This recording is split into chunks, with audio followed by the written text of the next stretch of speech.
If you want your GM to be like Matt Mercer, you should play like Laura Bailey.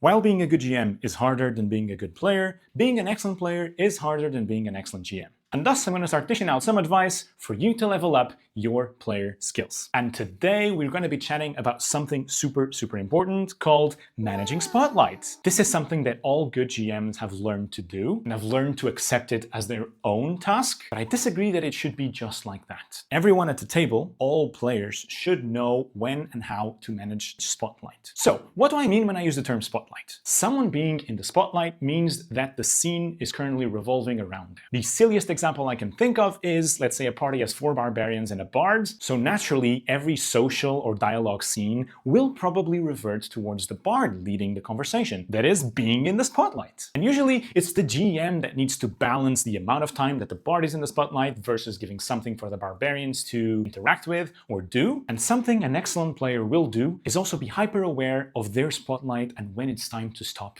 and dish it out. An excellent player will identify that their spotlight has been going on for too long or has been involved in a series of spotlighted scenes for themselves and will take a step back. But taking a step back is only part one, the easiest thing to do. Managing spotlight is more than stepping back. It's actually also making sure that the scene is transitioned smoothly between them and the other players without the GM needing to interfere. It's totally possible for a social scene or a dialogue scene between a party of a bard and 4 barbarians to not be only centered on the bard. Some side comments, some prompt to intimidate, some prompt about their backstory that might be relevant to this NPC they're chatting to. Basically, making sure that everyone feels included and feels like they have their time to shine, even if they're not the best person to tackle the situation. If you want to be an excellent player, you absolutely need to learn how to manage spotlight. Let me know if this was useful and you want more player tips. If not, stop expecting your GM to be like Matt Mercer.